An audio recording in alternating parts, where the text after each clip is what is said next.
Well, good evening. I wish that were somebody else to follow that introduction rather than myself. It would be terrible to prove all of that wrong within the next 45 minutes. But it's really an honor for me to be in India, an honor to be in this city of Kolkata, I guess. A lot of things changed since I was here over the years. The first time I was ever here, I was a teenager. I was 19 years old when I came here in 1965, and that was to speak at the church that Mark Buntain was pastoring. I was part of the first Indian teen team. I was here with Kenny Nyanakan and Sundar Krishnan, my sisters, and a few others. I think I preached one of the worst sermons in my life, but fortunately I was sitting next to Mark Buntain. He was such a kind man. He just said that was wonderful and welcomed me back. But it's nice to be here and to be in my beloved home country. I was telling my colleague Sanj, who travels with me, that the only problem is bahut khana khate hain yahan par. I consume a lot, and so much so, kapde badalna hai na, because it gets bigger and bigger. And when we go back home, we can reveal the fact that we didn't just work, we also enjoyed some great cuisine of this great country. And of course, you have a unique touch here in Kolkata. We've enjoyed some of your great fish curry, and I'm sorry we're only here for a day. And tomorrow we will be on our way to Trivandrum, and then my colleague and I go on from there. I've got to speak in Bali, from Bali to Jakarta. I've already done 4 countries before coming here, so I'm looking forward to getting back home and being with my families. But you know, being in India, it's a land of engineers. We produce, I think, the highest rate of engineers in the world. Now, if only we can work on our roads with those engineers, we'll be okay. But we have the great engineers, so it was something like this that I remember reading that this joke has to come from India. This guy is being interviewed for a position, and he sits down in front of the interviewer, and the interviewer looks at him and says, if you're traveling in a train and it gets very hot in the compartment, what will you do? He said, well, I'll open the window. And the interviewer says, okay, if the window is 1 square meter in dimension and the room is 12 cubic meters in dimension and the train is moving at 60 kilometers an hour and the wind is at 15 kilometers an hour, how long would it take to lower the temperature? The guy says, I don't know. He says, then you're going to fail.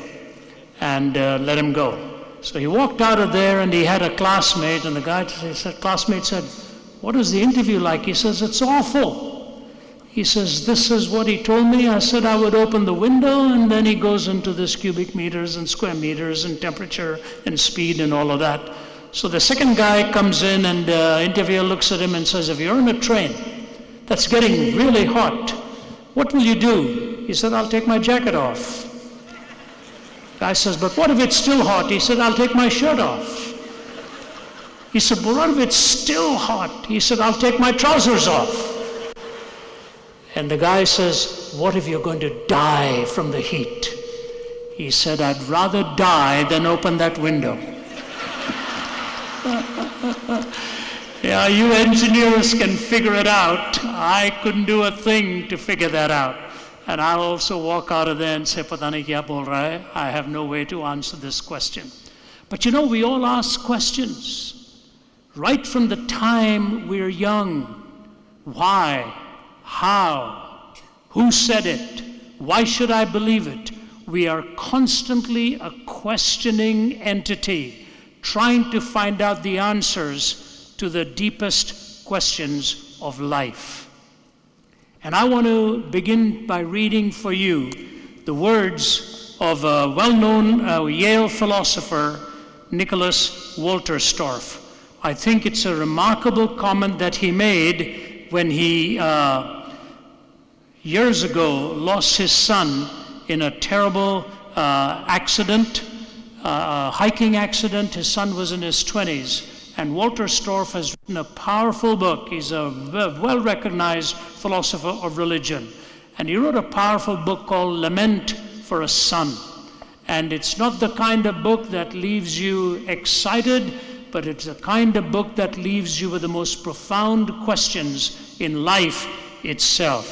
But here's what he said: when we have overcome absence with phone calls, winglessness with airplanes, summer heat with air conditioning, when we have overcome all of these and much more besides, then there will abide two things with which we must cope: the evil in our hearts and death. When we've overcome all these things, winglessness with airplanes, and the capacity to communicate across distances, all these inventions, many of them from some of the most brilliant minds in this country. Certainly India's greatest export is knowledge. The bright intellectual strength and depth that this country has as a gift from God. How wonderful it would be if we had all of our deepest questions of the soul to be answered as well. It was, I think, Longfellow who said, "Life is real, life is earnest, and the grave is not its goal. Dust thou art, to dust returnest," was not spoken of the soul. Life is real, life is earnest, and the grave is not its goal. Dust thou art, to dust returnest, was not spoken of the soul. So the whole adage of YOLO, you only live once. What if you add just one phrase to that?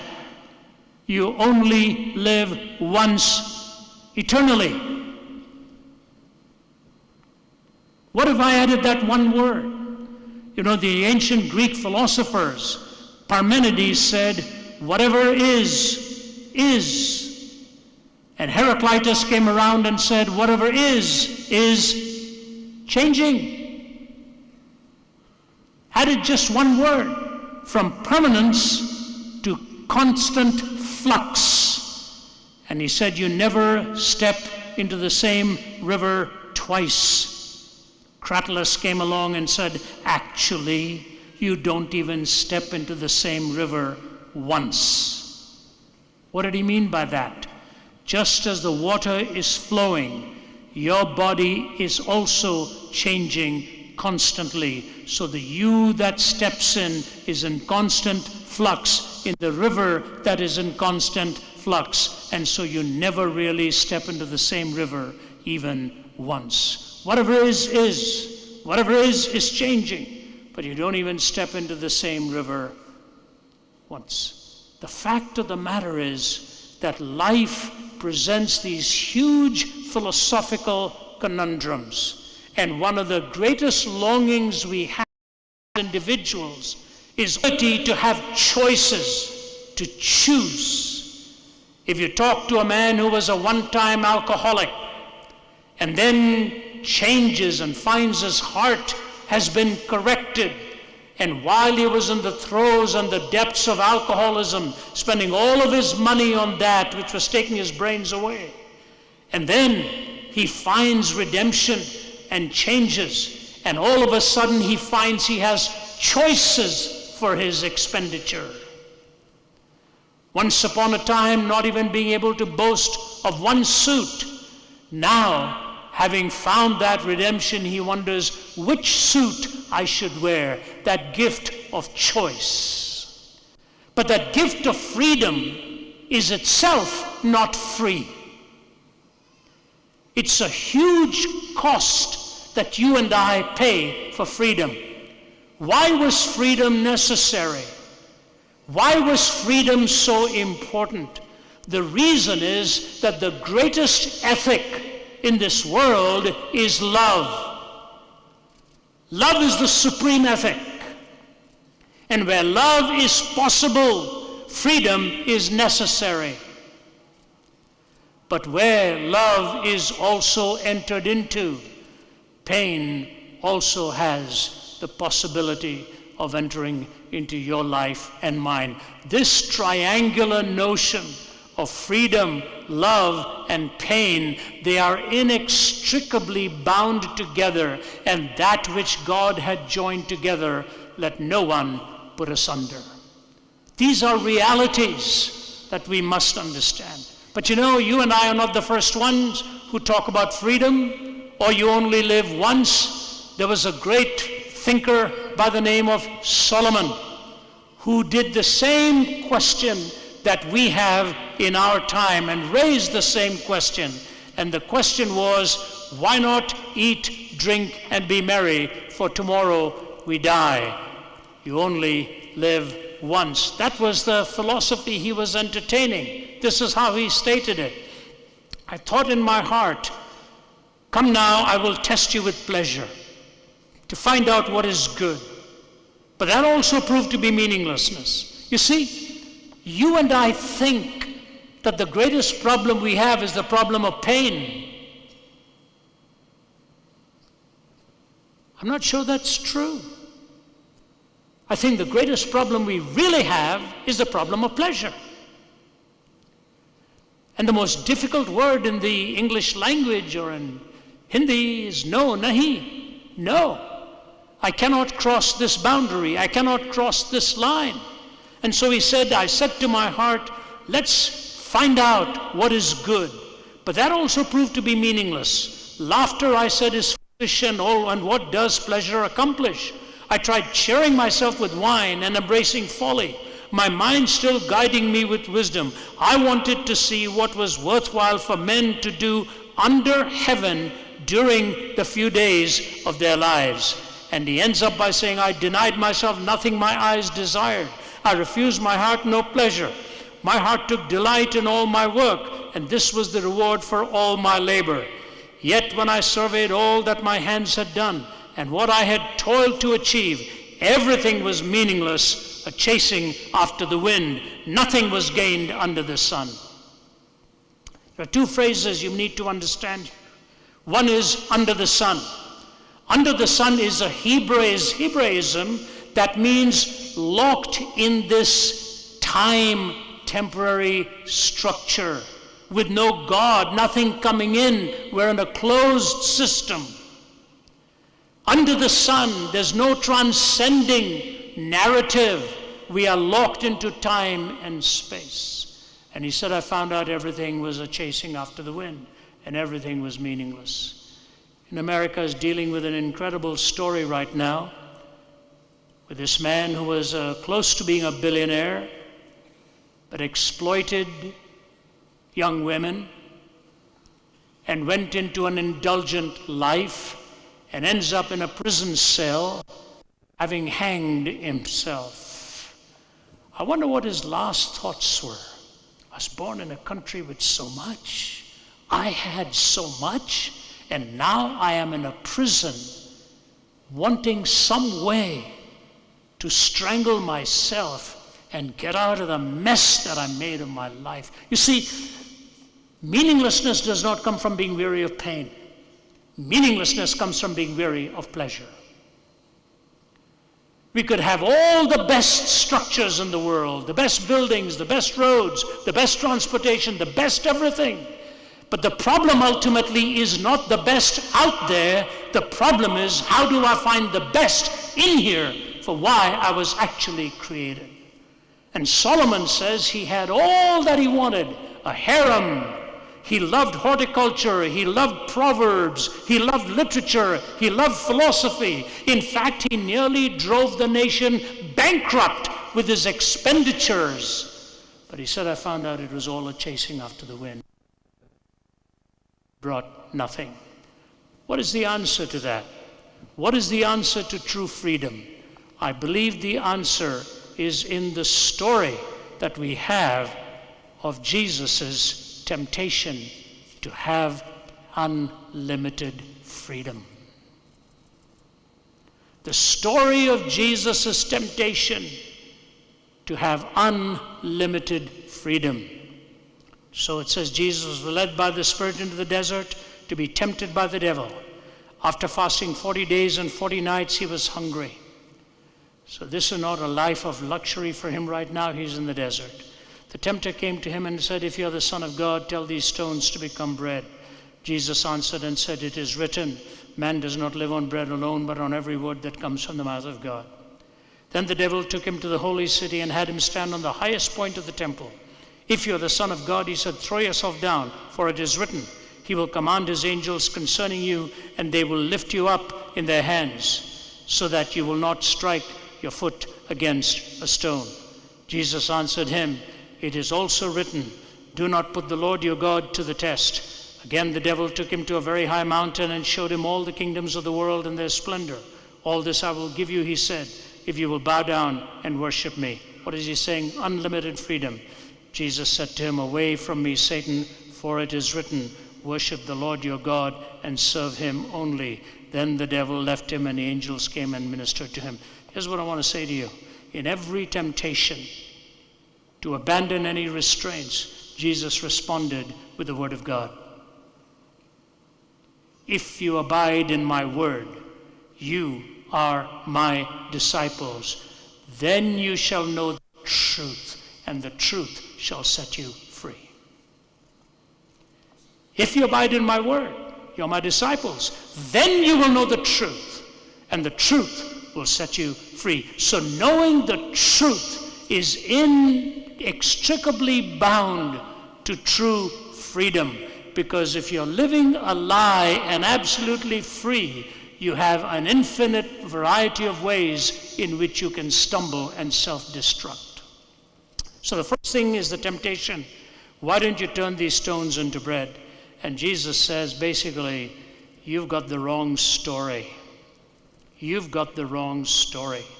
This is not the story of what humanity was all about. I was thinking today as I was preparing to deliver this talk, how important it is to get the story right. If you ask two people who saw an accident, you may get two different versions, and then you say, yeah, they're different perspectives. But now, after being in the ministry for nearly 50 years, I realize sometimes how many stories I did not get right. So you call somebody else and say, do I have the story right now? And they correct you, and you go back to it. So you get different perspectives, and then you find your own memory falters, and you have to get the story right. Malcolm Muggeridge, till the day he died, said he never preached in a particular place. But there is a record of him having come there and spoken at that particular place. The years just failed him in that memory. Sometimes you get a wrong date, sometimes you get a wrong venue.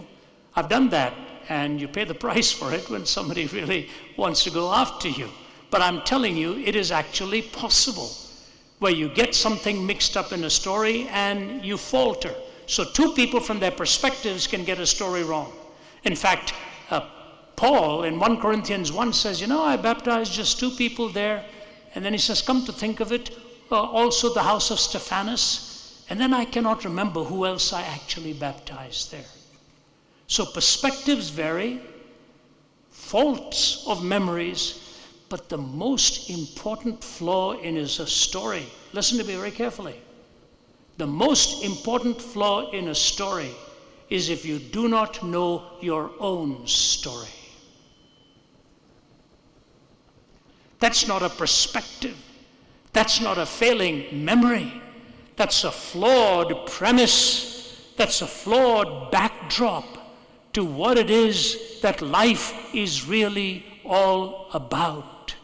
And so I'm asking you, when the tempter comes to Jesus and says to him, turn these stones into bread and the world will follow you, Jesus basically is saying to him, you don't understand this story. The problem of man is not the shortage of food.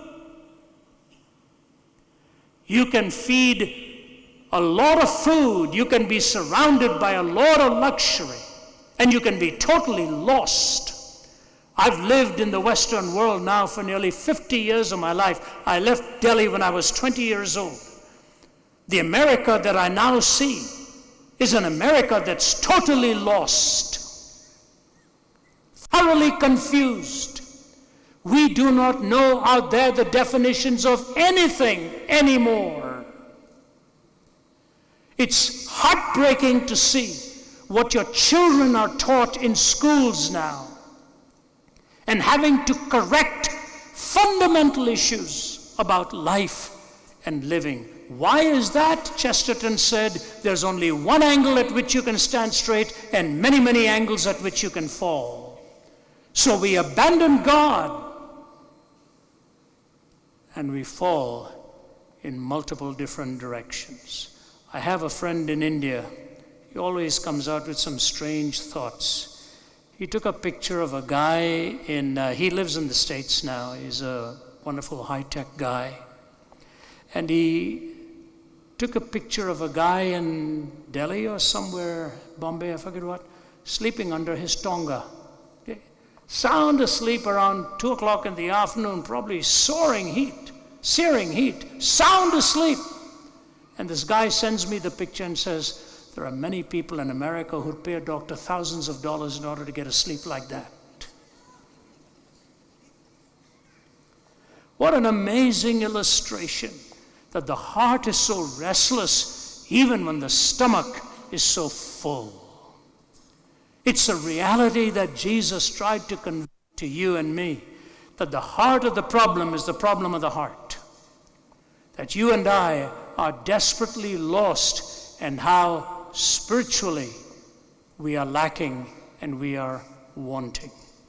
There's one word that none of us likes, but it's the most real aspect of your life and mine.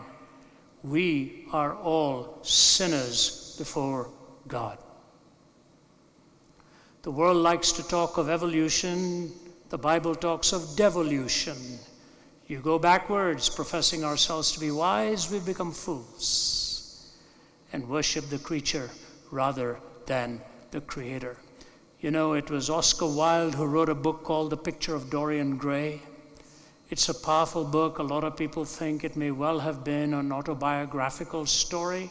It's the story of a beautiful young man who looks so attractive that an artist looks at Dorian and he says, yours is the most beautiful face I've ever seen.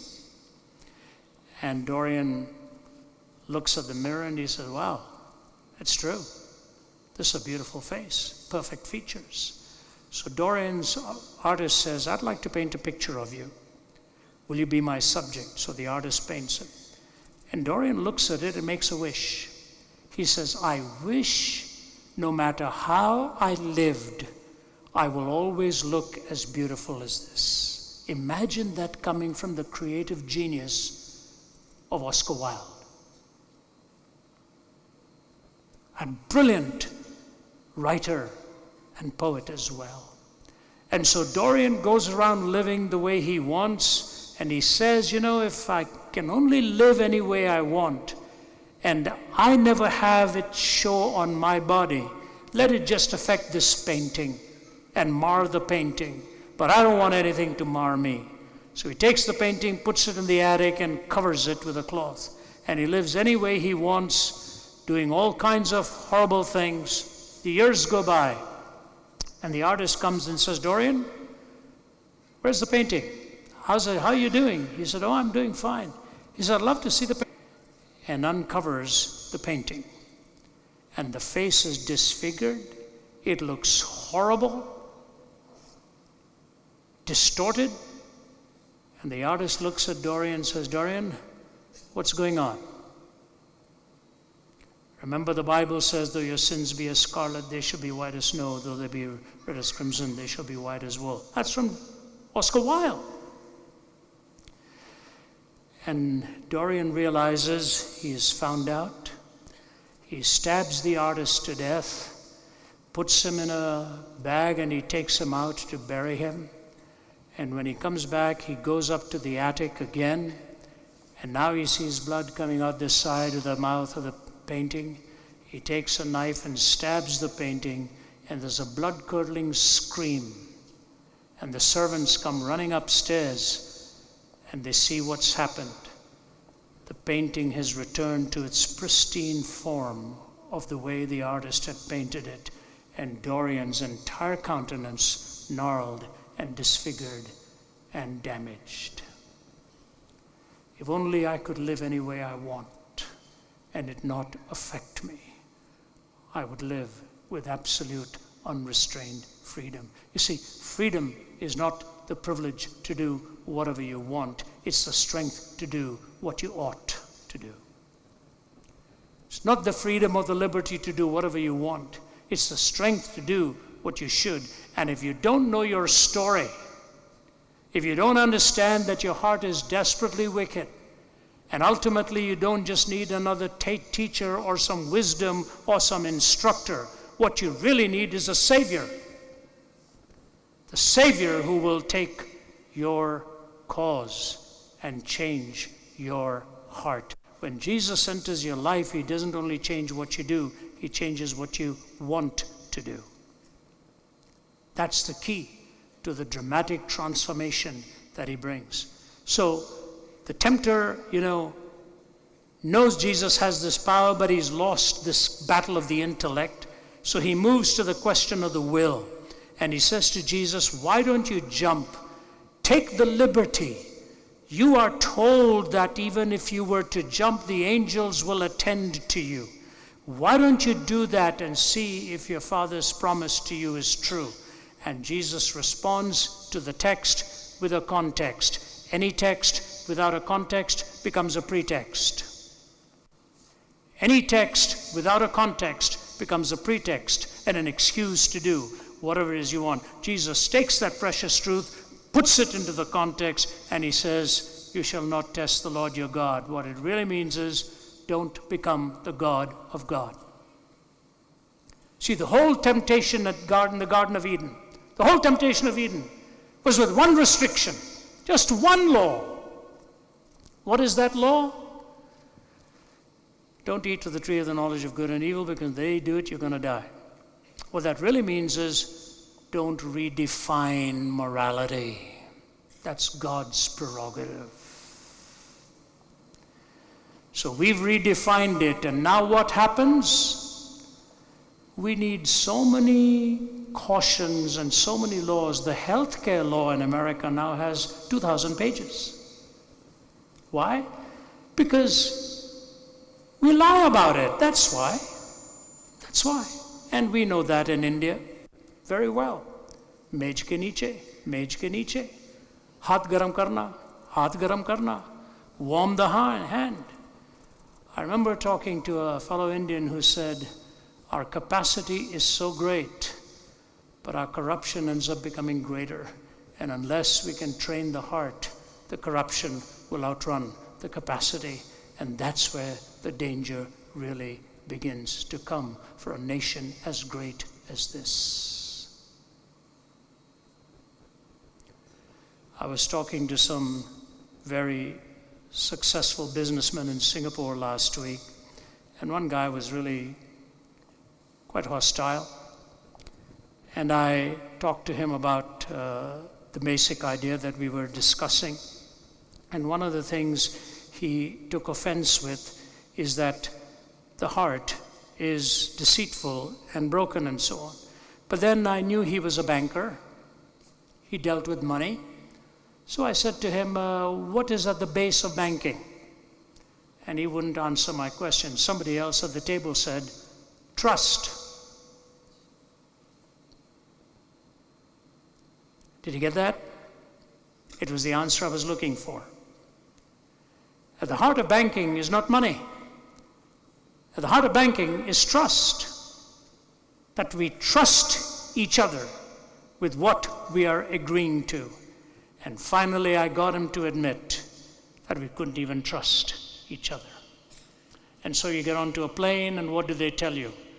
There's a smoke detector. Do not touch, tamper, disable, or destroy.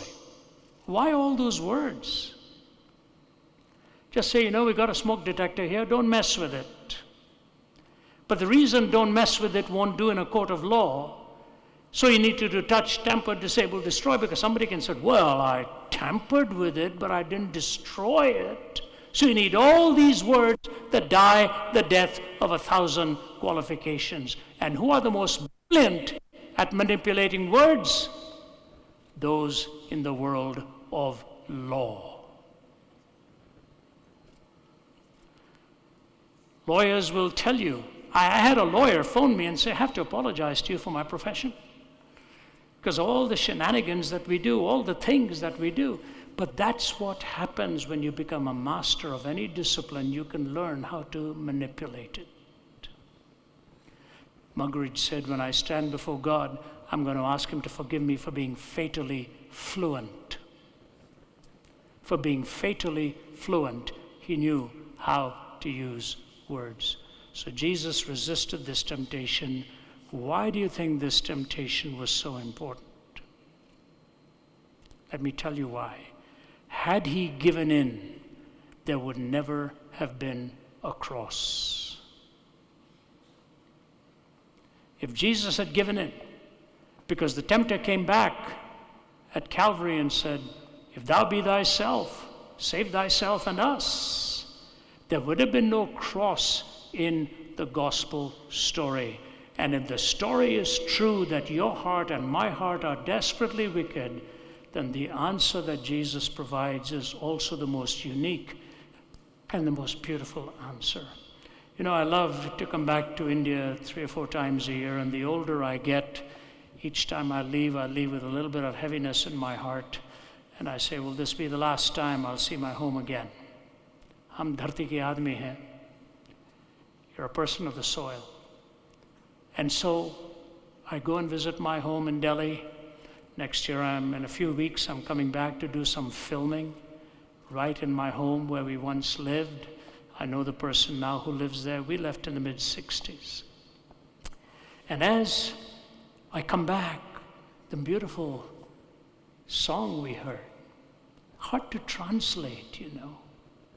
The way it is said in the depth of prose and phrases, very hard to give the best translation. The man had a beautiful voice. In fact, I was half tempted to say, I wish you'd sung at the World Cup this year too. Maybe there would have been a different result.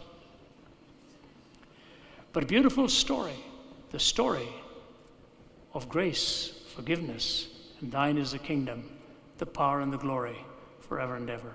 Some years ago when I came to Mumbai, I was staying at one of the hotels that had been attacked by the terrorists. It was just shortly after that.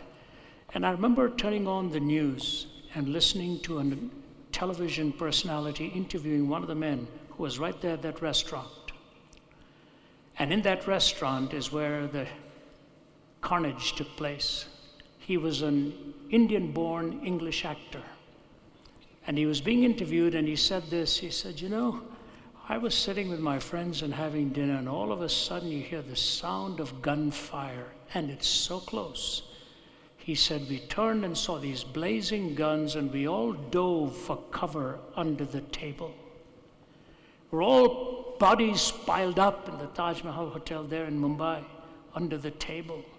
He said, I knew all of my friends had been shot, and they were dead. But I was on top of this pile, and I heard footsteps of the main killer coming closer and closer and closer. And I could sense that he was literally breathing down this pile of bodies, and he looked at us. I stopped breathing for a few moments so that he would just go by. And he did. And the interviewer said to him, why do you think he didn't kill you as well? All your friends you said were killed. Why do you think he didn't kill you? He said, I don't know the answer to that except one. He said, I was so covered with the blood of my friends that he probably thought I was already dead. I was so covered with the blood of my friends that he probably thought I was already dead. Ladies and gentlemen, what an incredible illustration of the blood of Christ. So covered by his blood that we are pronounced forgiven. You never earn it. You can never earn the gift of forgiveness. Gifts are given as the free will of the giver. And so I say to you, the cross is an essential part of the story, or your story would end in death and destruction. When I was 17 years old, I came to know Christ in Delhi on a bed of suicide. Many of you here are far smarter than I am. I would never have made it to the IITs in India. I would never have made it to the institutes of higher learning because I was undisciplined, just didn't study. I remember when I was speaking at the 100th anniversary of CMC Vellore, I made the comment that my dad wanted me to become a doctor, but I don't think I would ever have made it in their tests or their interviews. And the principal put his arm around me as we walked away and he said, "No, because God had something higher for you in mind than just to be a doctor of the body. God had in mind for you to be a doctor of the soul." Those were some of the kindest words ever spoken to a young man who didn't have the intellectual ability that many of you do. And I'm not just saying that, I believe it. But here's the point. The point I want to make to you is I lay in bed because I was living with total freedom. Total freedom. And it took me into a bed of suicide. And then a Bible was brought to me, and the words of Jesus in John 14:19, "Because I live, you also shall live." So the story is the problem of the heart. The solution is the provision of our Savior. And finally, the devil gave up. He went to the intellect, he went to the will, now he went to the imagination, which is probably the deadliest entry point for all of us, because it bypasses the front door of reason and comes to the back door of the imagination. That's why our children's lives are so important. Their imagination is fertile, and if you destroy that imagination, you destroy the person. And so he said, "I'll give you all the kingdoms of this world if you will just bow down and worship me." Here's the key to what real freedom is. Freedom is to find the purpose for which you were created. And Augustine said, "You have made us for yourself, and our hearts are restless until they find their rest in thee." Our hearts are restless until they find their rest in thee. Augustine was an intellect, but Augustine was also a sensually driven man. He had tasted everything in sensual living. And he said, "Our hearts are restless until they find their rest in thee." You know, there's a friend we have who lives in Australia, is a handsome-looking guy. He served and made his living, a lot of it, living as a prostitute in Hollywood. He said, "Man customer, woman customer did not bother me. I would go anyway." He said, "For years, I never woke up in the same bed in which I had gone to bed the night before." Imagine that. And when he finally came to Christ, he now shares his testimony. He said, "That which was my means of making my living made me a most wretched human being till I hated actually myself." The story has to be gotten right, and the solution has to be embraced, and then you find the purpose. What is that purpose? What is that purpose? That purpose is not just for wealth, it's not just for our culture, it's not just for happiness, it's not just for all these wonderful things that we pursue. You see, the Hebrews said God is like the light, prosperity is like the shadow. If you walk towards the light, the shadow will follow you. If you turn your back upon the light and chase the shadow, you will never catch up to it. The life that God offers is in following the light that He has given. Why do we have so much of evil in the world today? You know, yesterday I got onto a plane from Delhi, and I bought the Telegraph, and under the page, The Nation. What did I see? The arrest of a former minister, the death of 3 IAF pilots, the murder of a one-month-old or one-year-old child, I forget, by his uncle. All these stories, and I said to myself, boy, this reads like America too. You take the leading nations of the world, And what do you see? Every story is of brokenness, corruption, and we have no answer. Politics does not have the answer, because politics contains politicians, and politicians are humans like you and me. Politicians will never be perfect. Theologians will never be perfect. But we've got to get the story right. The story is that we're wrong. And God alone has the right answer. The depravity of man, said Malcolm Muggeridge, is at once the most empirically verifiable fact, even at the same time that it is the most intellectually resisted. Did you hear that? The depravity of man is the most empirically verifiable fact, even at the same time that is the most intellectually resisted. So I'm going to give you one or two brief illustrations, and then I'm going to close. You know, we always have this big tension between faith and science. I believe in science. I believe in science, so I can't have faith. What? What? Do you think scientists don't have faith? They have faith in all of their findings. Let me give you a simple illustration. I was speaking in Burlington, Ontario, Canada, and a guy stood up and said, I'm a scientist, I live by the sciences. Science is supreme, the queen of the disciplines and all of that. So I let him talk. And then I said, which science tells you that you should be truthful in your findings? What exact science gives you that imperative? That you should be honest in your findings. I said, that's not physics, that's metaphysics. That's not science, that's philosophy. He just stared and stared at me and sat down.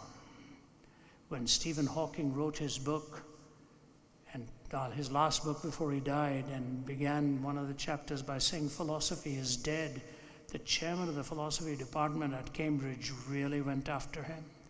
He said, the oracular Professor Hawking, I have to say this to you, sir, you have not kept up with our discipline as much as we have kept up with yours. Those who wheeled him around, those who took care of him, those who healed his hurts and bandages and healing and all that they did, that was not an imperative of science, that was an imperative of an ethical caring and an ethical desire to take care of our fellow human being. Years ago, I was in Delhi. I love Delhi. It's where I spent the major years of my youth. I always go downtown in Connaught Place, and I look at the coffee shop where I couldn't afford to buy the coffee those days. I always found a friend who could, and I'd take him with me, and we'd have some coffee there. So I was standing and walking, looking at this coffee shop above the Regal Cinema. And I saw a guy wheeling himself, one leg gone, all bandages, pretty bad, meager-looking creature to the eyes of well-heeled people. And I said, what must it be like to be in the body of this man? So I followed him. I didn't want to give him any money there. I waited till it was less populated area. And I said, Bhai Sahab, Bhai Sahab. And he stopped. His hands were like this, gnarled. And I had a 100-rupee note and put it into his hand. And he looked at me and he said, Saab ji, Bhagwan aapko bhala kare. Bhagwan aapko bhala kare. May God richly bless you. I have never received a greater benediction than a benediction from the mouth of a broken body, because his soul still trusted in a supreme being. Bhagwan aapko bhala kare. And that's my prayer for everybody here. And so I say this as I close. It is an important thing to bear in mind what temptation is all about and what the story is all about. May I read for you the words of one of the famous writers, Arthur Leonard Griffith, and he tells us in these words what the temptation is all about. Listen to me and I close. Satan tempts us at the point of our physical needs. Not that we might gratify them to excess, but that we might think of nothing else and gratify them at the expense of our usefulness in this world. Satan tempts us at the point of our ambitions, not that we might engage in positive evil, but simply accept the fact of evil, learn to live with it, come to terms with it, and maintain a discreet silence in the presence of it. Satan tempts us at the point of our religion, not that we might disbelieve in God, but that we might demand certainty of God and leave nothing to faith, nothing to God Himself. These are the moral struggles that have reality for people such as we are. The subtle temptation to renounce our duty in favor of what is attractive, the insidious allurement to a kind of half-goodness, which is the essence of everything bad, and which is more productive of suffering and hatred and war and misery in the world than all the designs of wicked and greedy people combined. Ladies and gentlemen, temptation is very subtle, and the greatest temptation is to have unrestrained freedom. There is no such thing as absolute autonomy, because if two absolutely autonomous people meet, one will have his autonomy threatened by the other. And that's why God's law is so supreme for you and for me. And David says that he learned to love that law. It is made for your benefit and mine. Chesterton said, whenever you remove any fence, always pause long enough to ask why it was put there in the first place. First, we've got to get our story. Second, we've got to get God's story. And then we find out that the story is ultimately to worship Him in spirit and in truth. The brokenness is not out there, it is in here. And in worshiping the living God, we bring unity in diversity. And that unity within is what we really desperately need. That comes in worship. May God richly bless you. And I thank you for being so patient and giving me a hearing. It's been my honor to present this talk to you. God be with you.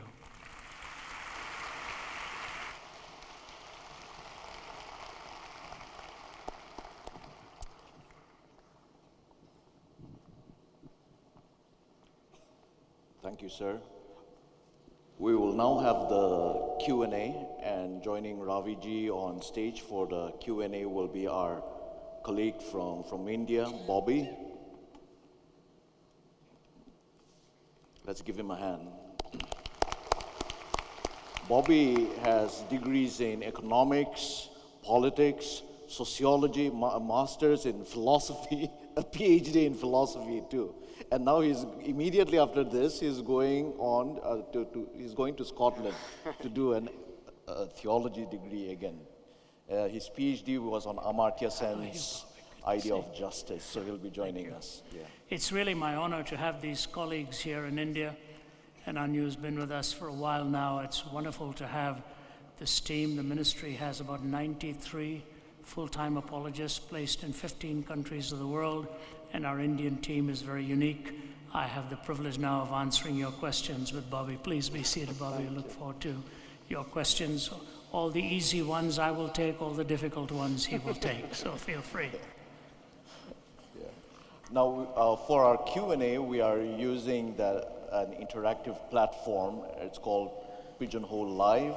If you have your mobile phones or your iPad or laptop, or if there's anyone who brought your desktop, you may use that. You just have to enter pigeonhole.at, and our passcode is RZIMKOL. RZIMKOL, yeah, it's right up there. And we will take your questions. All I'll do is I'll just read the question.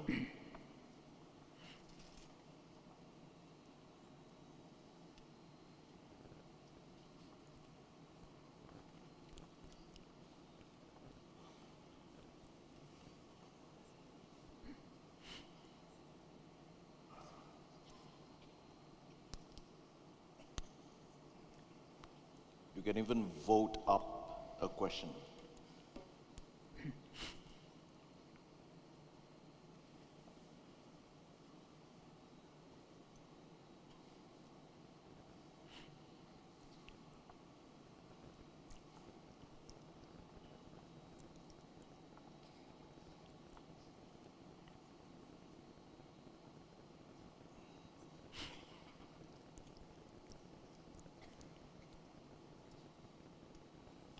Okay, there's one question that has received quite a number of votes, and that question is, why is it always hard to do what is right?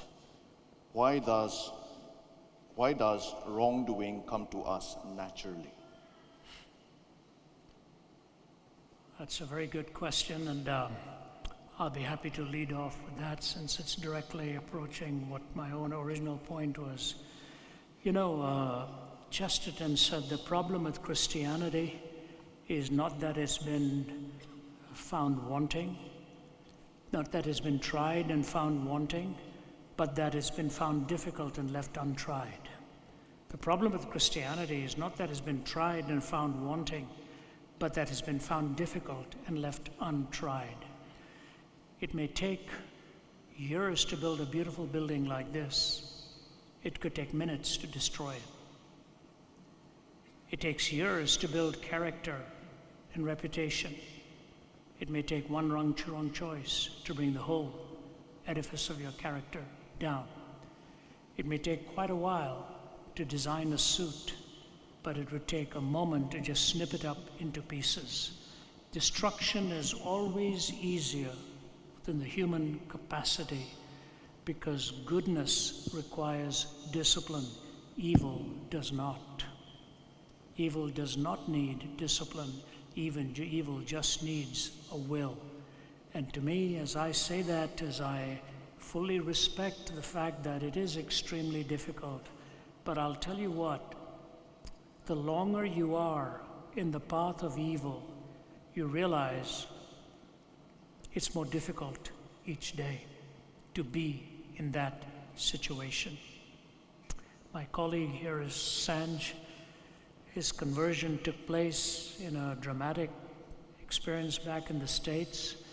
He had a great athletic career. He had a tennis scholarship at the University of Akron. He was playing competitive tennis, even ranked pretty high, but he lost his way and ended up with a sensuous lifestyle. And then one day he realized his marriage was falling apart, his life was falling apart, everything was falling apart. So that which came easy came at the heaviest price of everything that is good and everything that you actually desire. Destruction is easy. Goodness is always tough. But once you come to know the purpose for which you were created, the discipline of your daily walk with God is indispensable to that path of goodness. And it's a difficult path for you to try. But you never ever see a person who went the easy road and said, you know, I'm really so glad I'm dying without any faith, without any goodness, without anything. But you meet a lot of people who fall into some wicked ways and then turn around and say, I shouldn't have been in this way. But those who walked the straight and narrow. My father-in-law, when he was 85, his last words at the age of 85, he looked at his wife and said, Jean, I love you. 60-some years of married life. He looked up to the ceiling and he said, that's amazing, absolutely amazing. And that was his last breath. He'd served God and served his family. Two of the most beautiful commitments that God has given to us. Yes, you're right. It is easy, but it is costly. And the will that you need to have is a will that's disciplined every day as you begin your day with God. Bobby, anything to add to that? Yeah, maybe. I think it's easy to do something that which is wrong is because we also have the capacity or the nature of sin that is within us. And sin makes wrong look better. For some time I was teaching in a school in Hebron, and the common question that most of the boys had there was precisely this: why is it easier to do something that which is wrong? And the thing that Satan probably does is he makes that which is wrong look a lot more attractive. And very often I've told them that when we look at Satan, we think that he is the scary creature. But it's possible that he might be a very attractive creature, and hence he makes sin also look attractive. And so we find it easier to do that because it's attractive, and also that it gives us a sense of pleasure. But just as Ravi has just mentioned now, that while we experience that pleasure, we are unaware of the backlash that that pleasure actually gives back to us. And that's a terrible backlash. So some time ago, we were at a college, and then there was a girl who came up to me, and the question that I had asked the students in the college to write was, "Who am I?" And everyone were writing in, and we finished the discussion in class. And then as I was walking out, she said, while everyone was writing down the answer to "who am I was unable to write "who am I?" because I have made series of mistakes in my life, and I have forgotten who I am. And then as I was talking to her, I led her to a passage in the Bible, which was from Zephaniah chapter 3, verse 16 and 17. And in that it says, "He will restore back to you. He will rejoice over you." And as I was telling her this, she started tearing up because she had realized that she had gone far away. And she said that while I was doing it, I enjoyed the process of this pleasure. And she said, as I started doing something wrong in my life, it first began by me throwing few pebbles in. And as I threw these pebbles into the water, just imagine me in a boat, and as I threw pebbles into the water, the ripple effect came back to me. And when it came back, it didn't rock my boat enough. So I thought, okay, it's not too bad. I've enjoyed this pleasure, big deal. And then later on, she upped the game a bit, and she threw bigger rocks. And then as she threw those rocks into the river, which basically means the things that she did which wasn't right, which she enjoyed, her boat began to shake a bit, but it didn't throw her off. And so she said, even then I realized, no problem, my boat is still going on, the ripple effect isn't too bad. From throwing rocks, she decided, let me start throwing boulders. And then when she threw boulders, her boat shook a bit, but still she was in the boat. But she was enjoying herself too much in order to stop. And then finally she said, I threw a mountain in, and then I was in the midst of a storm. And then she said, now I'm in a situation where I don't know what to do. And the only solution now, which I feel, is that maybe the only solution out of this problem is to die. And then I said, and I looked at her and I said, maybe the only solution now for you is to die. And just then, in India, there was this series of things that had happened. A whole family decided to commit suicide because they were listening to a particular guru maybe who had suggested that maybe the best possible solution for them to get over this problem was to die. And so she looked at me and she asked, are you part of that group? I said, no, I'm not part of that group, but maybe to put an end to this situation is that you must die to yourself. And that is what Jesus offers us, death. You don't have to die. He has died for you. It might be difficult to put an end to all the wrong that you have done, which you have probably enjoyed, but you know that it has had bad consequences. But here you have a God who has died for you. You don't have to die. You just have to die to yourself and accept the love that He imputes in you and enjoy life eternally. And so maybe I leave you with that thought.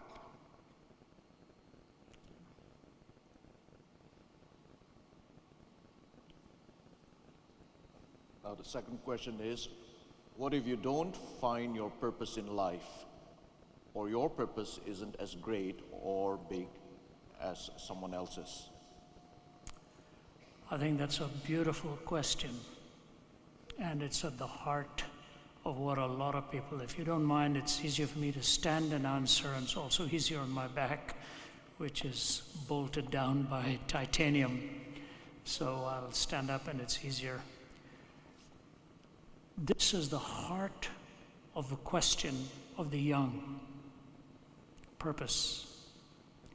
You know, you go back across decades. I don't know if my dad ever asked that question. I don't know if my mother ever asked the question. You just went along with the drift of culture, and your duty was your purpose. Your duty to each other, your duty at work, and so on. But you know, young people, they touch the nerve of reality. They don't like surface answers. They say, but what about why I am here? We have younger and younger people coming to the microphone in Canada and the US. Once I think there was a 14-year-old boy who came to the front and he said, will all of you on the platform just answer one question for me? Just one question, please. What is the meaning of my life? Why am I here? Why do I battle suicide every day? See, in our culture here, the highest rate of suicide is on the day after the examinations, when the results come. And the reason is because our culture measures us by our success, by what we have accomplished in the past. But deep inside, even success doesn't fill you in here. So, here's my answer to you. When I said worship is the purpose for which you were created, the diversity that we have with each other, we all have diversity present with us. Your life is not exactly the same as mine, or we are different as genders, we are different as backgrounds, we are different in economic, but we have these diversity. And the Greeks had the greatest pursuit in life. What was that? How do you find unity in diversity? How do you find unity in diversity? That's why the Greeks opened the universities, because they believed in an education you could find unity in diversity, and that's why they call it university. The English word quintessence literally means the fifth essence. Where did that word come from? Because the Greeks said there's earth, air, water, and fire. And someone said, what about the fifth essence? What is the essence of everything? What's the quintessence of life? And so Archbishop William Temple gave us a definition of what worship really is. See, I begin my morning in worshiping God. I end my day in worshiping God. But worship is not a singular act. Worship is coextensive with life. It goes with you every moment. So your choices along the way are based on a pre-commitment already made. That pre-commitment is to the sacredness of your life. And so William Temple said, worship is the submission of all of my nature to God. It's the quickening of conscience by His holiness, nourishment of mind by His truth, purifying of imagination by His beauty, opening of the heart to His, and submission of will to His purpose. All this gathered up in adoration is the greatest expression of which we are capable. Quickening of conscience by His holiness, mind by His truth, imagination by His beauty, heart to His love, and will to His purpose. All this garrisoned, coming together in expression, is the greatest expression of which we are capable. So where do you find unity and diversity? Not on the outside first. You find it here first. Then you have the unity with which to go out into the world. You see, in the Christian faith, hear me carefully, you do not go to the temple. This is the temple. Your body is the temple of the living God. The greatest compliment He paid to you and me is that this body is the temple. And when John is looking at the heavens, you know what he says? He saw what the heavens were like, but he saw there was no temple there. Worship begins within you, and it's submission of your will to His purpose. His purpose may not be that you be the best scholar in the world. His purpose for you is that you be the best wherever you are called to be.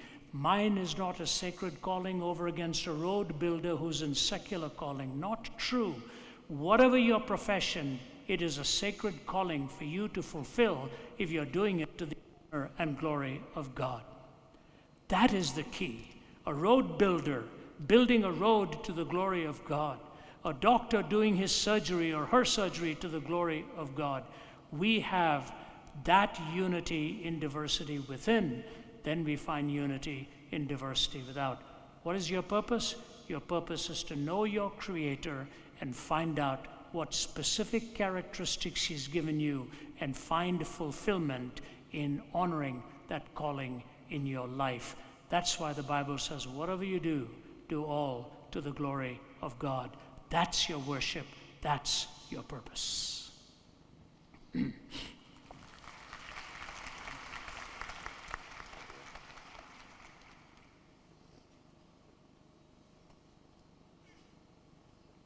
Third question is, if God has a plan for us, will we ever be able to blow this plan of God's through our misdeeds and bad actions?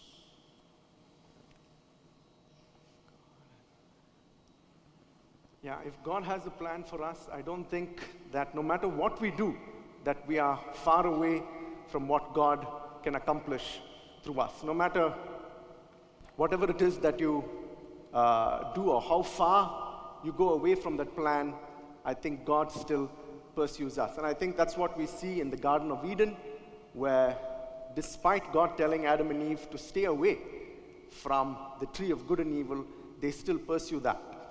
And despite what they do in the Garden of Eden, by disobeying Him, He still pursues after them. And I think that's the story of several people in the world who have walked away from God and have yet found Him. I'm sure even if you look at a person like me who has at several points walked away from God, but you're never too far from the love that God has for us. Just as I shared previously, no matter how the story that I shared of that girl and how she had made several choices that distanced herself from God, yet God pursued after her. I remember someone saying that God is this hound of heaven. He is pursuing us and trying to reach out to us. And the analogy that comes to my mind is just imagine that you are sinking in maybe in a lake or a river. Now, if you imagine that, let's say Jesus, for instance, just walked up and he was there walking around in this river, and he just simply jumped into this river, and then he said, I've jumped into this river and I've died. We all might look at him and think that he's doing something which is very crazy. But imagine if he jumps into this river to save someone who is struggling, someone who has deliberately walked away from him. And I think that's what Jesus does. He jumps into this river because of this love that he has. And no matter how big your sin is, his love is not that far away from us. So he jumps into this river and he redeems us from drowning or from the hole that we have dug in ourselves. So you are never too far from the love of God. I think it is, you look at an overarching plan that God has, the ultimate purpose, and then you have the punctuated choices you make along the way. If I were to talk to Jacob, I think Jacob would have said, God in His grace followed me and brought me back, but boy, I sure made a lot of blunders along the way, and it cost me a lot. The prodigal son returned and he was received, but we don't often read of all the damage that was done along the way. Now, God conquers not in spite of suffering, God conquers through it. I think the more important question to ask is, do I want to learn this lesson the hard way, or do I want to learn this lesson the right way? You know, I visited a man in Australia who was coming to the meeting where I was speaking, and he was in a motorbike accident, and his right leg was amputated. And so before I left Sydney, I went to visit him in the hospital because he had sent a message saying, I would love to at least have you just come and pray by my bedside. So there he was, big guy, riding this big motorbike, and somebody came and just about sliced him off, and he lost that right leg, a very pitiful sight. He was handling it well, all bandaged up. I said, how are you doing? How are you feeling? He said, that phantom pain is killing me. I don't know what to do with it. Phantom pain. That's the first time I'd heard the phrase. What it is this. Even though that right leg was amputated, the brain was still registering the pain in that right leg that was no longer even there. They call it phantom pain that lingers for a while. And when you walk away from God, those phantom pains can linger a long time, and you don't want that phantom pain. So I say to you, the overarching story is that you can never really run too far, outrun from God, but you can pay a heavy price for the exploits along the way. And my suggestion to you is, don't learn it the hard way. Learn it the way God really intended for you. And you would tell the same thing to your child. You know, I told you don't, but you did. I'm trying to remember that Greek mythological story. The story of this nasty guy who was destroying the lives of many young women in his town. And one young gal told her father she was going to go and see him. And the father said, don't do it. She said, why? Said, I'm telling you, you could actually get burned in one night. She refused. But just before she left the house, she said, I'm not going to get burned. And the fireplace had died down. And the father said to her, pick up a piece of that coal before you go.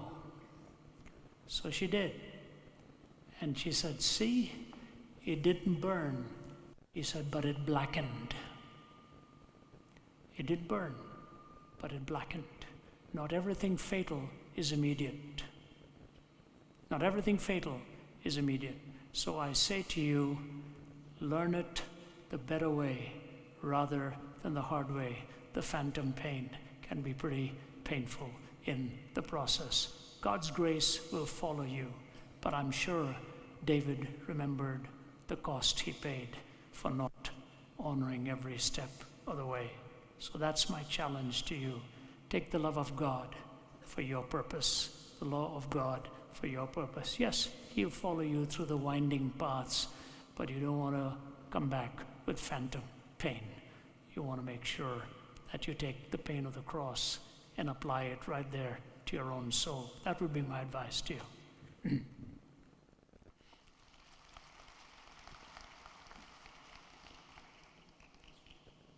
My mother had a motor neuron disease. She suffered for a year. She was completely in ventilator, and she lost her voice. We prayed for a miracle. Why was life so harsh with her? Okay. I listen to the younger guys, so he wants me to handle this. It's a tough question. And obviously we won't be able in one night to deal with something so enormous as this. My colleague Vince Vitale and I have written a book called Wise Suffering. And I urge you to get online and get it, but also many other great writers have written on the theme. Philip Yancey's Disappointment with God comes to mind, and there are many great authors who've dealt with this. But first, let me get the philosophical nerve out of this question. Because when you talk of suffering, oftentimes the temptation is to say, therefore God doesn't exist. But that is not a logical conclusion. Because when you assume there's reality of evil, you assume there's good. When you assume there's good, you assume a moral law on the basis of which to differentiate between good and evil. When you assume a moral law, you must assume a moral lawgiver. But that's whom the skeptic is often trying to disprove and not prove. If there's no moral lawgiver, there's no moral law. If there's no moral law, there's no good. If there's no good, there's no evil. The question self-destructs. So the only way we can talk about this as evil is if God actually exists and there is a moral framework with which to question this. And that's what Job did. See, Job never for a moment questioned the existence of God. He wanted to know, why am I suffering like this? And I was debating a physicist in William Lane Craig, the Christian philosopher, myself, and two others, Dr. Jitendranath Mohanty, and this other physicist who was there.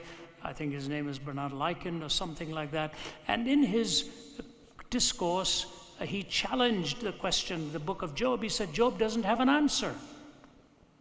I said, it doesn't? I said, have you read it carefully? Job's entire answer was based upon the fact, I had heard of you by the hearing of my ear. Now I have seen you. I abhor myself and I'm horrified. I know that my Redeemer lives and I shall see him in my flesh. So Job's encounter with God, his relationship with God, moved him beyond the theoretical to the practical and the existentially applicable.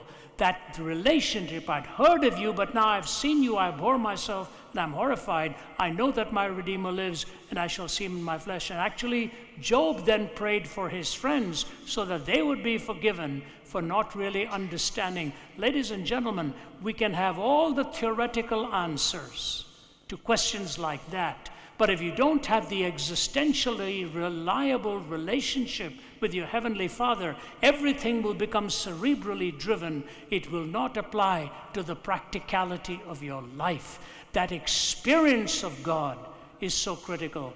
I think we're heading to Trivandrum tomorrow, and I think it was in Trivandrum years ago, where a gentleman walked up to me. I'd spoken on Job, and the gentleman said to me he'd lost his father and his wife and his daughter all within a short span, something like that. And I think his daughter had been a flight attendant or something and was killed in a plane crash. And he said, Mr. Zacharias, I always used to say that time is a healer. He said, I don't believe it anymore. I don't believe it anymore. Time is not a healer. Time is only a revealer of how God does the healing. Time is not a healer. Time is only a revealer of how God does the healing. For your mother to have suffered like that, I'm sure was a very painful thing to her. It was with my mother too. She died when she was in her 50s. At age 57, with diabetes took it, and her last days were very, very full of pain and full of suffering. She was losing so much of her faculties and so on, certainly eyesight, and all of those things were going. But I've learned myself, the suffering of my back and the pain that I have been through with that what Annie Johnston Flint said in her hymns. Annie Johnston Flint was orphaned when she was a young woman, and then as the years went by, she got rheumatoid arthritis, she was cancerous, she started to become blind, and at the last sight, a friend who walked in said she was cushioned with 7 or 8 pillows because her body was covered from head to toe with sores, lying in that bed for so long. Orphaned, cancerous, blind, rheumatoid arthritis, and here suffering. She wrote many hymns. One of them was this: He giveth more grace when the burdens grow greater. He sendeth more strength when the labors increase. To added affliction, he addeth his mercy.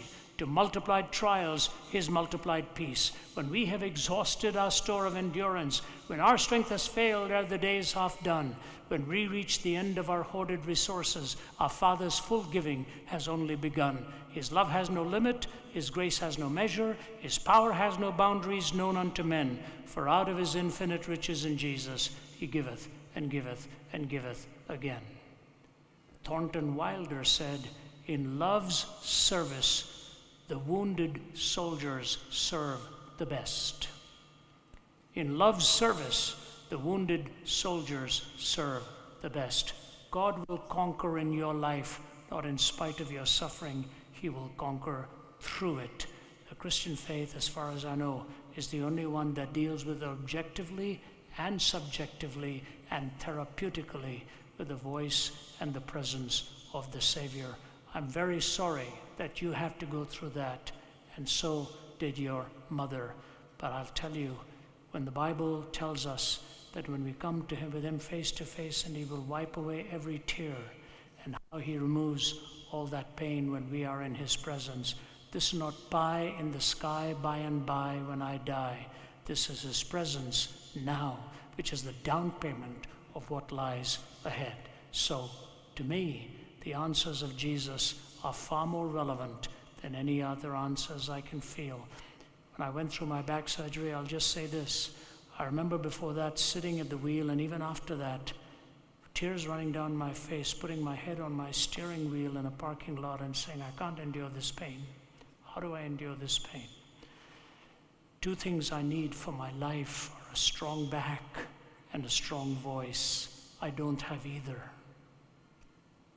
I've had surgery in my vocal cords, I've had surgery in my back, but I've found He's been the comforter and the enabler, and sometimes when I'm really at my weakest, He is at His strongest. So don't lose heart with what you're struggling with. He is an ever-present help in the time of trouble. He will bring comfort to your soul. He has promised that.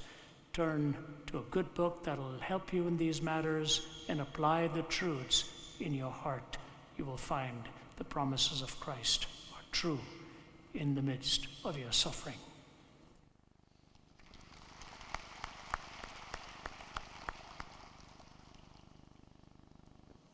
Is karma a real thing that we should be concerned with? Where does God feel in the equation of karma?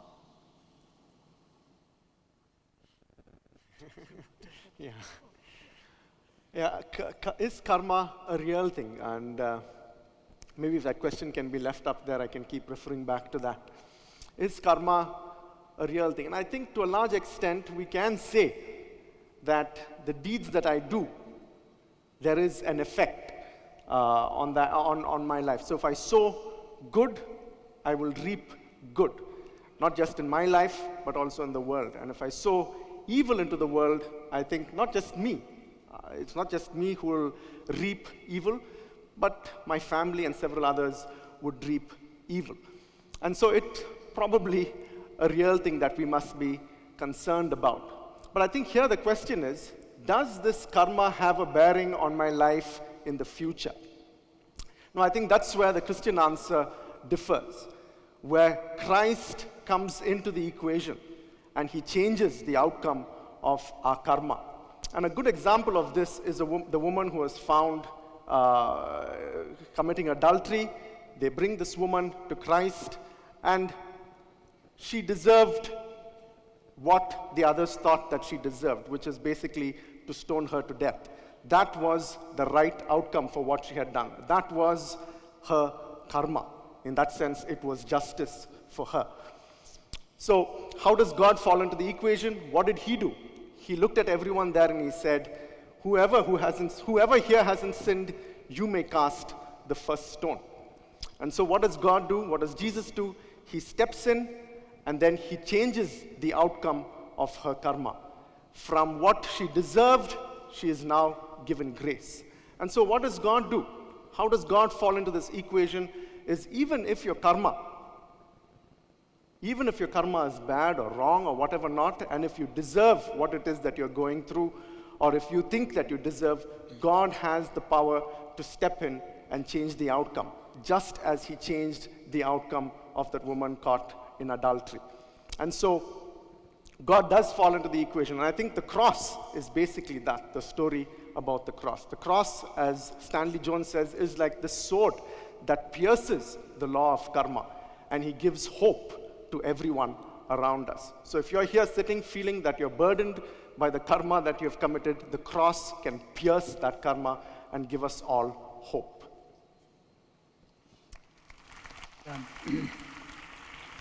I'll add a simple footnote to that, because I had quite a conversation with a philosopher from a pantheistic worldview in Thailand, and she was very much, they use a different pronunciation for karma there, there's more like karma and so on, but in the cyclical nature of life, she kept saying every birth is a rebirth and every birth is a payment for the previous life.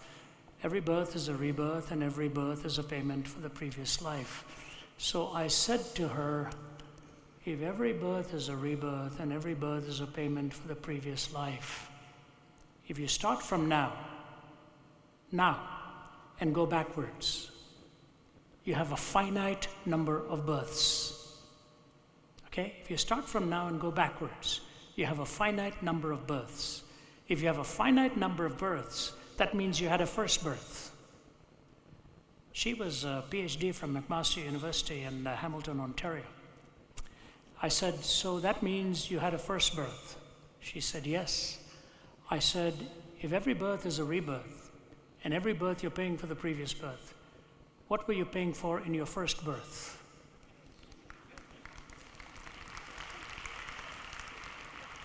She said, shall we say we don't ask such questions?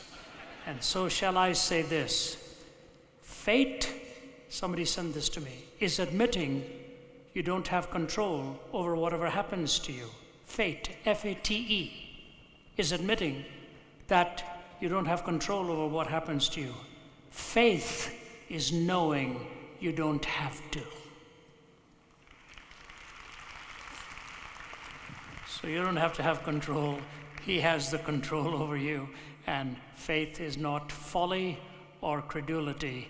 Faith is an understanding that you are in His hands and He will guide you every step of the way. You don't have to be in control, He is.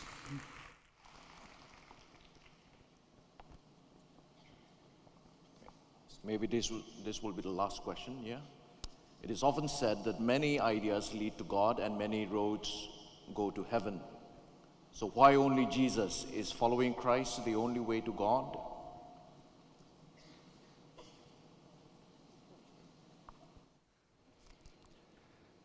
Again, if you can please leave that up, that might help me. It is often said that, to some extent, if you think about this,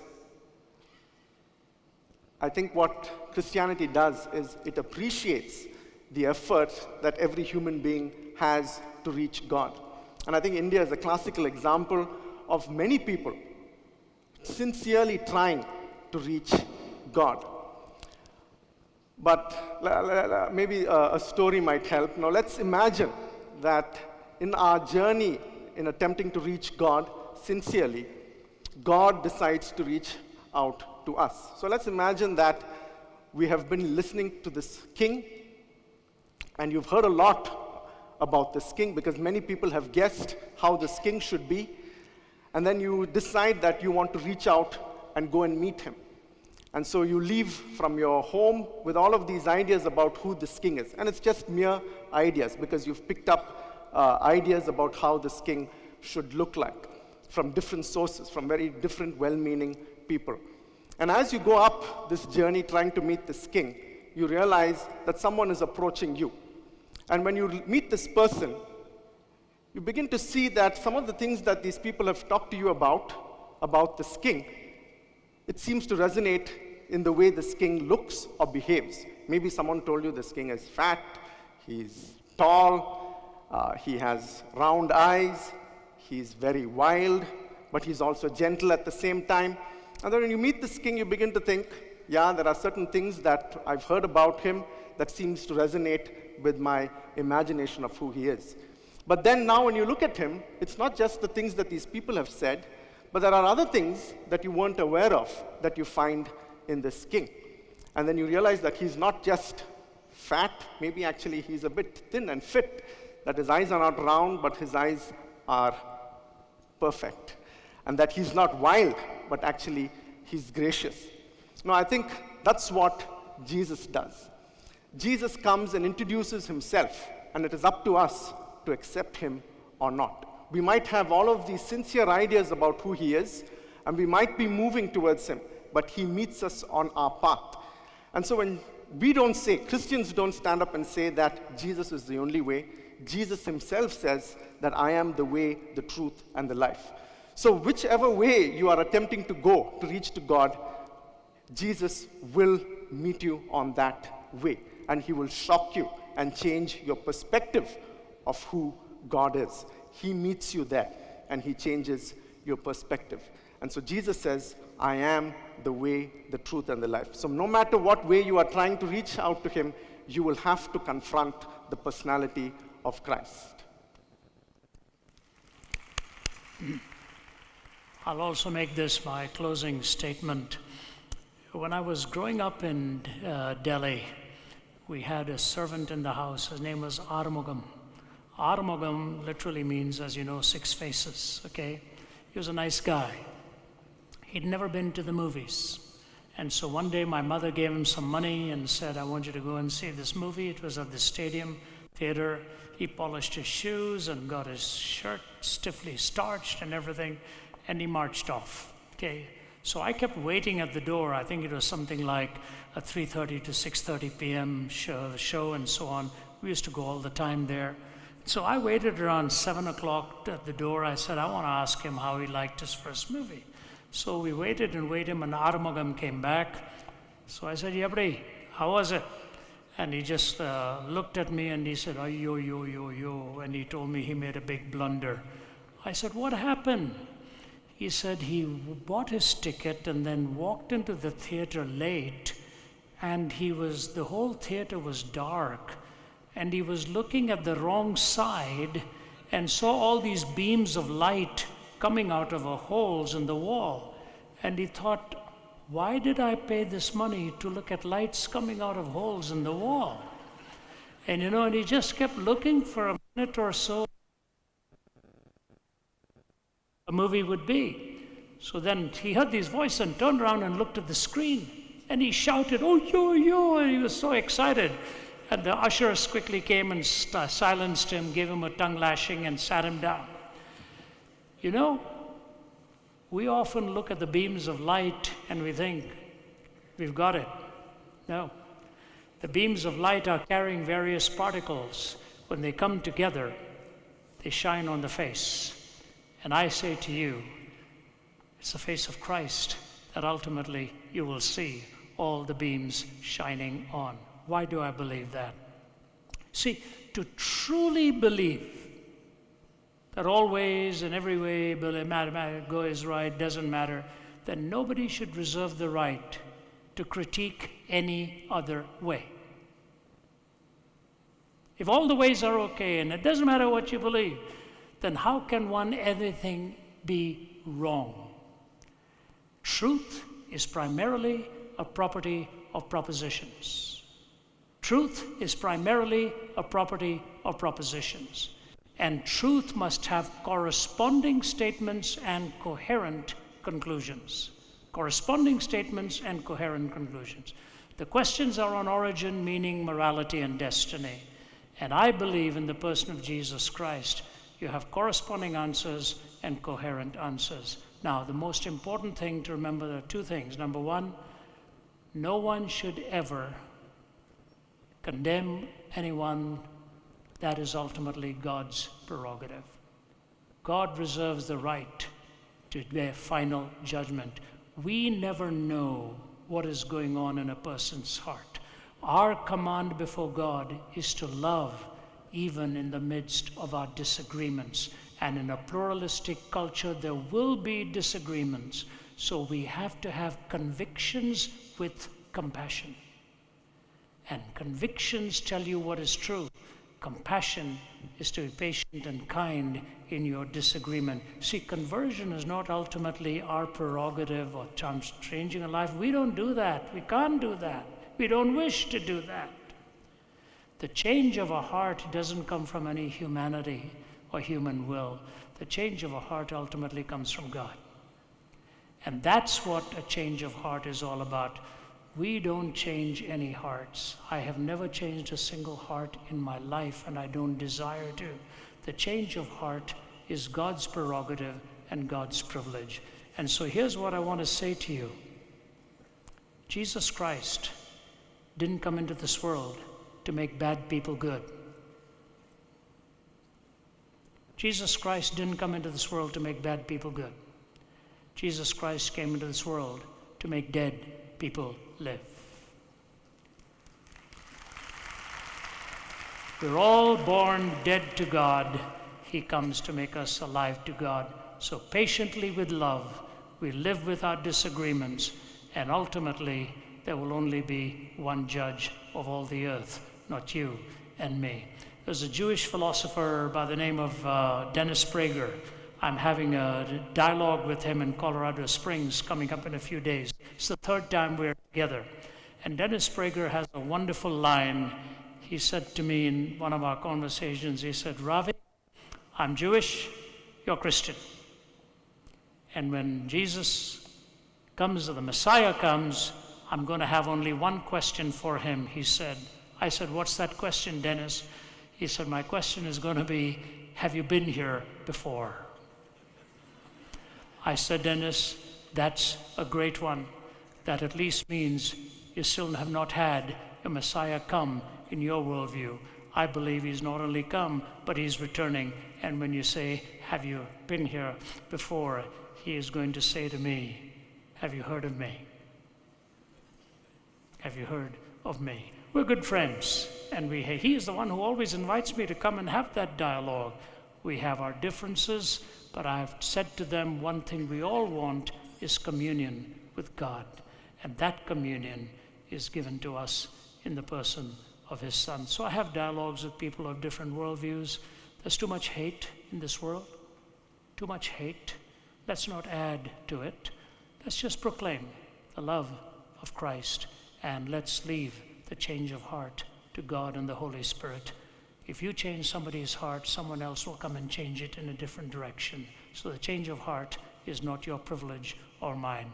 Ours is to proclaim the gospel, and God is the one who changes hearts. And I have full confidence that his power is much greater than ours, and so is his wisdom. So I close with this. When I was young, growing up in Delhi, there was a song sung by the Kingston Trio. It was called Desert Pete. And it's a story of a man going through a desert. He's got bottles of water slung on his shoulders. He's consuming little at a time till he's run out of water. He thinks he's going to die until he sees a pump. And he lunges towards the pump, and he sees that as he lifts the handle and brings it down, he has metal upon metal. It's dry. It doesn't work. But then he sees a tin can around it. And in the tin can is a paper. And the letter says, "Dear traveler, don't despair. There's water here. Just follow the directions. Underneath the can and the sand, dig out a little, you'll find a bottle of water. It should be full. Empty it out into the cylinder and prime the pump with the other hand. The suction system will start to work. Water will come gushing out. Drink all the water you want. Refill all the bottles you've got. Don't forget to fill up that one bottle of water and put it back there for the next person who comes." If you don't follow the instructions and drink that one bottle because you can see it now, you will soon be thirsty again, and so will everyone else who comes by. If you empty the bottle out as I've instructed, you'll have all the water you want, and so will others who follow in your path. So you consume it on yourself, your life, you will soon be thirsty. Empty it out into the hands of one who gives you living water, and you will have all the water you want, and you will bring that fresh water wherever you go as well. Dhanyavad, Mehrbani, God bless you, and thank you for giving us a hearing.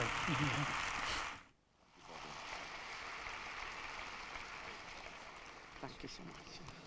Yeah, we've come almost to the end of the evening. There are a number of people that we want to thank, and for that I'm going to invite my colleague, Neil, to come up and propose the vote of thanks. But as he comes up, I just want to make a few announcements. As you walk out, there will be some feedback forms that we will be giving out, and that will include some questions, and we will have other events coming up. And if you want to be part of those events, you may kindly sign up. We also have books and resources being sold outside, so if you are interested, please go and have a look. We also have our itinerants from the India team present here, and we will be very happy. We will be standing here. Each of us has a badge, so you will be able to identify us. We will be happy to talk to you personally, pray with you, pray for you, and answer some of your questions even. So please avail yourself of our services. I want to invite Neil Ruben, yes. If there's any human being who has to be thanked, it is this guy. Let's give him a round of applause. Ravi ji was talking about phantom power. I call him the Phantom of Kolkata. he has really made this possible. Thanks, Neil. What a evening it is to end with thanking each and every one of you who have made this day possible, for taking your time out in your busy schedule, traveling all the way to the new town, which is new to most of you. We are really grateful. At this time, I just want to start by saying thanks to Ravi Zacharias for choosing City of Joy. So can we all give him a big round of applause that he chose to come here and bless. Uncle, we are really grateful. Thank you so much. Having said that, I really want to thank our Indian chairperson, Mrs. Shanti Thomas. She has been a back support for this meeting. I also want to take this time, yes, round of applause for her. I also want to take this time to thank our Archbishop for taking his time out and being here, and all the other pastors and leaders of the city. We are really grateful, and all the friends who have made yourself for this evening. I really want to take this time to thank our volunteers and my co-team, without whom we could have not pulled this evening together. We are really grateful for all their efforts and all their sacrifices that they have done for us. We also want to thank friends who have blessed us with your spiritual, moral, and resourceful support. We are really grateful for the way that you have backed up with all these supports. We are really grateful. And I really want to end this by thanking our west-banglal Convention Management. They've been a great support to us, all the while giving us this facility, making all the privileges for us to use this and making things smooth for us. We are really grateful. Once again, thanking you all. Just as Anu said, we have the resources sold on the 4th floor, so you can just go check it out. If you want to get connected with us, all the ones with the volunteer badge have a feedback form. You can just write your feedback, and also there is an option to give us your name and contact number. And thank you so much. Have a great evening. Signing off, Neil. Yeah. And so may God, the Father, the Son, and the Holy Spirit now go with you. Go before you to lead you. May God be behind you to protect you, beside you, to guide you, beneath you, to uphold you. And may God be above you to bless you. God bless you. God bless Kolkata.